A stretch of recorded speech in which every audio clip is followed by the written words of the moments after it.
Donc, petite vidéo pour le A10 de Warthog A10 II de DCS avec son canon anti-char de 30 mm. Donc j'ai testé, c'est super efficace pour les chars. L'appareil a été lancé en 76 pour des appuis terrestres. À la base c'était pour ça.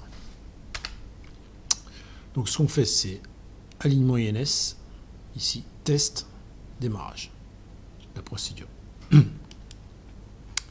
Ici on a l'échelle, petite échelle pour monter dans l'appareil. Pour la rentrée, il faudra appeler l'équipe au sol. On peut démarrer direct comme ça à la batterie, pas besoin de mettre le GPU. Hop. Batterie, on met ensuite l'APU ici.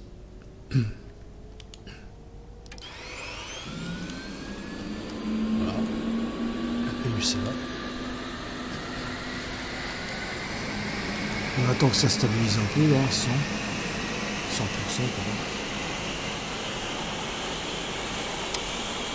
Et ensuite on met le deuxième APU. Voilà. Ensuite on met ici le deuxième APU là. Donc, alors normalement c'est sur off ça, alors on met sur on, générateur. Donc on met la petite lumière verte pour le fun, et on ferme la canopie ici. On peut regarder de l'extérieur. Voilà, l'APU est ouvert. Ensuite, on allume derrière les petites touches là, le CDU. Les deux touches là, qui nous donnent des informations sur le CDI. Voilà. De là, on va allumer les deux sélecteurs ici et ici. Celui-là, on le met sur test, pas plus. Ensuite, on allume les deux écrans, deux clics gauche, et on attend que ça charge un peu, que ça apparaisse en vert. Pendant que j'y suis, tiens, on va faire comme si on était à l'aéroport de Kobuleti pour l'ILS. On est sur Sainte Catherine. Donc, en fait, j'ai acheté cette carte là, je vais vous montrer sur le truc DCS qui n'est pas fini. C'est la carte du Moyen-Orient. Bon, attends, il rame un peu mon truc. Vous voyez, c'est pas fini. Donc, il précise quand vous l'achetez, mais après, vous avez les mises à jour. Vous voyez, tous les trucs là, ça veut dire que c'est pas fini ça. Donc en fait, moi, sur la carte à l'heure actuelle, j'ai pas le Tacan et j'ai pas l'ILS. Donc on va faire comme si on était sur Kobuleti, c'est juste pour vous montrer. Kobuleti, c'est l'ILS, c'est 111,50. Voilà. On clique comme ça. Voilà. Ici, c'est 67X le Tacan, le Kobuleti.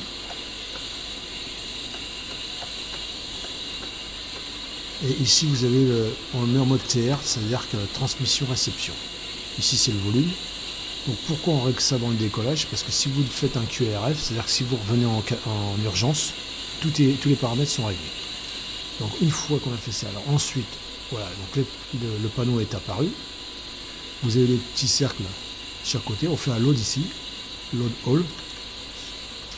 Les petits cercles disparaissent, ils vont réapparaître. Une fois qu'ils réapparaissent, on appuie sur CDU. Il y a besoin de le faire qu'une fois, il n'y a pas besoin de le faire 36 fois. Ça marche pour les deux écrans. Ici, juste en face, vous avez le fuel. Test fuel.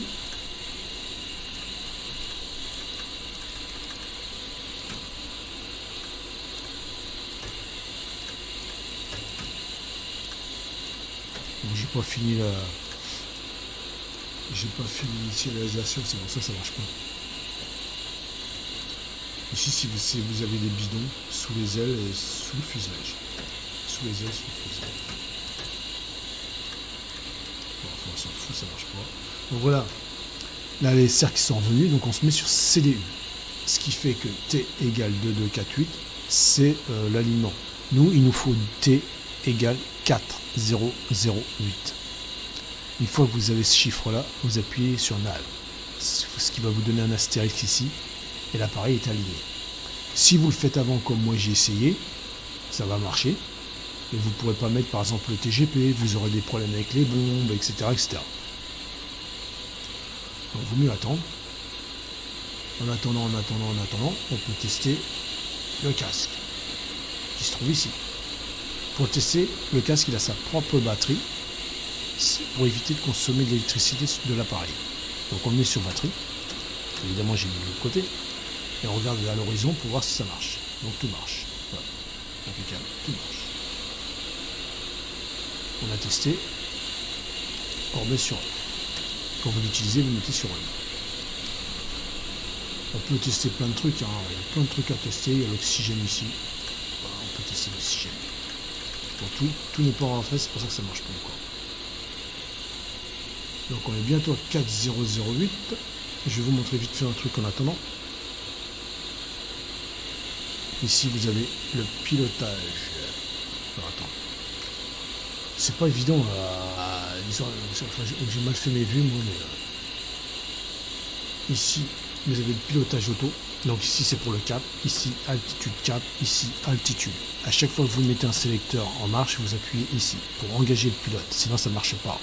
Pour le désengager, vous rappuyez ici. Voilà. La A10 c'est pas un avion digne, il n'a pas un GPS, il va pas suivre votre plan de vol. Si vous faites un plan de vol c'est bien, mais c'est à vous de manipuler l'avion. C'est pas automatique. Comme sur les avions de ligne pareil. Donc il est à 4,08, voilà, donc c'est bon. Il est à 4,008. On appuie sur nav. Voilà, là on est bon. De là, on revient au sélecteur ici. On se remet ici sur steer. Ce qui nous donne ce panneau-là. Donc ici vous avez plein de trucs, hein, fly, plan, marque, mission, position, etc. À vous de voir. Voilà. De là, une fois qu'on a fait ça, on appuie ici, on fait le test, qui dure pas longtemps, test général. Voilà. Il y a une ligne verte ici. Donc on avait mis les deux sélecteurs sur un ici, on laisse sur test ici, on envoie le test en appuyant sur la touche entrée une fois. C'est bon, c'est engagé. Il n'y en a pas pour longtemps. Et une fois qu'on a fait ça, surtout avant de démarrer les moteurs, il faut absolument appuyer sur ce bouton-là, EGI, et sur le bouton EAC qui se trouve derrière la manche là. Sinon, si vous démarrez les moteurs avant, vous ne pourrez plus mettre les boutons, du moins le bouton EGI, et ça vous fera des problèmes. Pull up, pull up. Voilà, il fait son test. Altitude, altitude.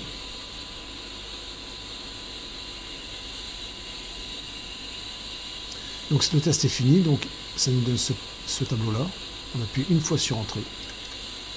Ensuite le petit curseur là, je trouve, le petit curseur, on le fait descendre jusqu'à Exit avec cette touche-là. Select. Toc, toc, toc, toc, toc. On appuie une fois sur entrée. On touche plus à rien. Et on met le sélecteur ici sur On. Ce qui nous donne ce panneau-là. Là, on est bon. Maintenant, le dernier truc qui reste à faire, c'est appuyer sur ce bouton-là, EGI. Voilà. Et le bouton EAC. Si j'ai, voilà, le bouton ici, EAC. Moi, je l'ai mis sur mon Warthog. Voilà. Si vous achetez un Warthog, ça coûte 400 balles et quelques, mais vous avez exactement la manette en fait a été étudiée pour le A10 sur DCS en fait. Et ça vous permet d'utiliser pour piloter d'autres avions. Donc au passage, le siège éjectable anglais. Voilà. Ensuite on peut démarrer les moteurs sans aucun problème. Tout est réglé, on est peinard. Donc on vérifie qu'il y ait bien les pompes sur on là. Si elles sont comme ça, bah, vous les mettez comme ça, les 4. Ici ça on s'en fout. Enfin ça c'est pour si vous avez des bidons, ça c'est les transferts de fuel, on n'a pas besoin. Vous pouvez mettre les stabilisateurs ici de vol. C'est une aide au pilotage, si vous ne les mettez pas, vous pouvez les décoller mais vous aurez des problèmes.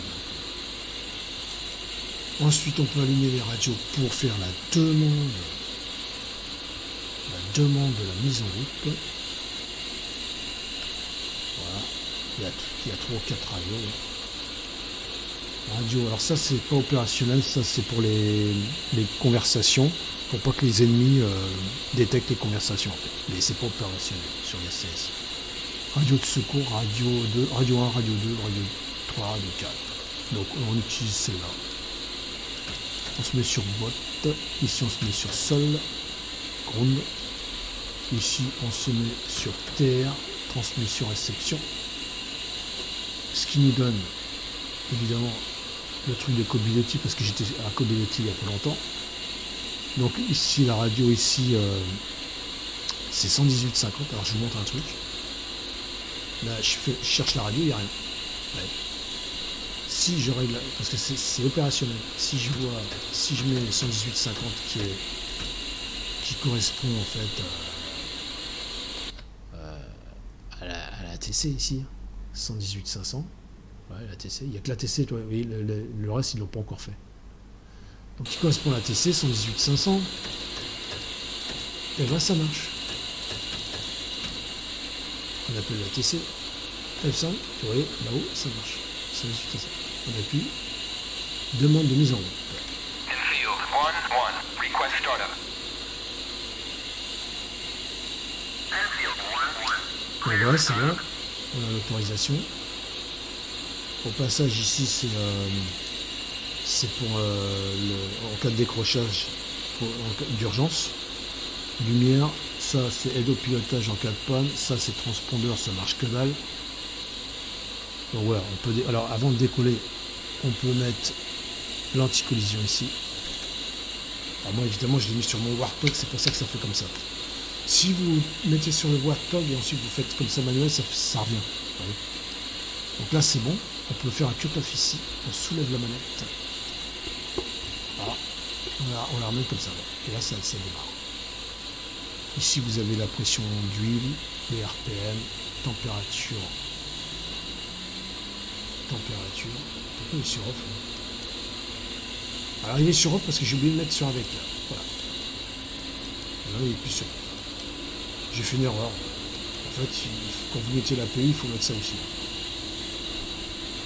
Vous voyez, vous faites batterie, API 1, API 2, et ensuite vous mettez le vecteur. Plus ça. Donc on attend que ça stabilise un peu les trois trucs là, avec le flow fuel, tout ça. Et on va allumer le deuxième moteur, on fait un cut-off. On peut envoyer le deuxième moteur, hop, cut-off. Voilà. Deuxième moteur qui est ici, on est bon. Il reste en haut. Pareil ici, la pression d'huile, RPM, tout ça. Ici vous avez l'altimètre, vous pouvez régler ici. Le standard c'est 29,92 10 13. Et au passage, on peut retirer le drapeau du gyroscope de secours. Une fois que les moteurs sont allumés, on peut retirer les APU, puisque les moteurs prennent le relais.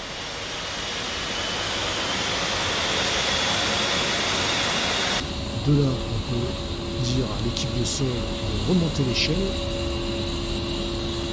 On appelle l'équipe au sol. F8, F8, F4. Ils s'en occupent. Ils auraient pu faire comme le mec qui vient remonter l'échelle. Voilà, donc ça c'est fait. On peut retirer maintenant. Alors, le but, c'est qu'il n'y ait plus aucun voyant sur ce tableau-là. La PU clignote parce qu'il faut retirer la PU générateur.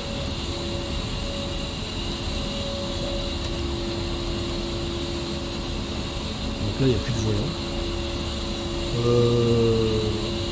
Moi, perso, je pense qu'on peut retirer aussi celui-là.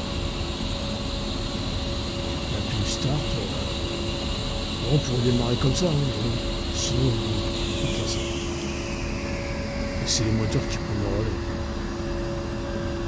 S'il y avait un problème par rapport à ça, il y aurait un voyant qui se mettrait en route. Je sais qu'il y a Master Caution qui va se mettre en route dans pas longtemps, mais il n'y a pas de voyant d'urgence, quoi que ce soit, donc c'est bon. Là, il y a le seul voyant, c'est l'anti-skid. Pourquoi il y a l'anti-skid? Parce qu'il y a le frein de parc qui est émis et que j'ai oublié de mettre. Voilà, erreur. Si vous mettez le frein de parc, l'anti-skid, vous ne pouvez pas le mettre. Du coup, il y a un voyant qui s'allume. Si vous retirez le frein de parc, vous mettez l'anti-skid, il se met. Et il n'y a plus de voyant. Là, on est OK. Juste avant quand même le décollage, alors ici vous avez feu de route, feu de taxi là, voilà. Vous pouvez mettre alors avant de mettre vos ailerons pour le décollage, c'est à 10 mais avant de les mettre, même c'est super même important, je dirais même ça, parce que si vous ne le faites pas, vous pourriez avoir des problèmes pour le décollage. Il faut appuyer sur la trim ici, vous voyez le bouton pour réinitialiser le manche. Regardez le manche comment il va bouger. Ouais, il revient au neutre. Voilà.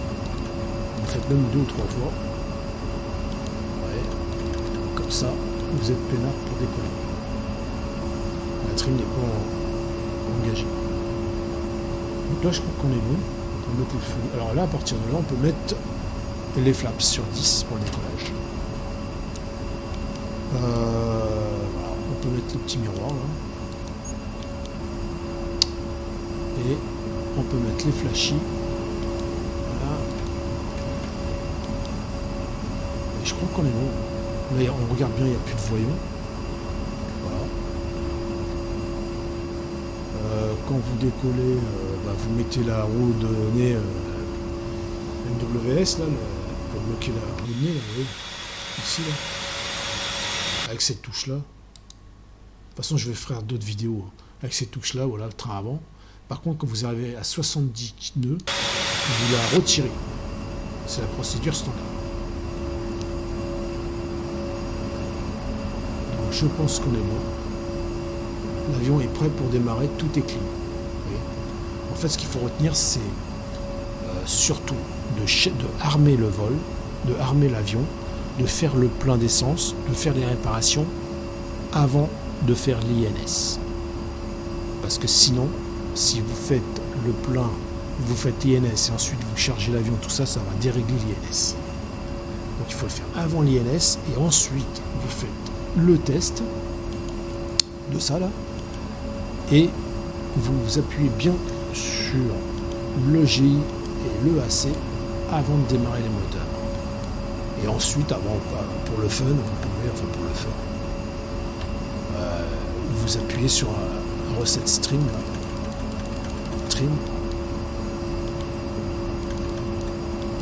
Avant de décoller. Et normalement, il n'y a pas de problème.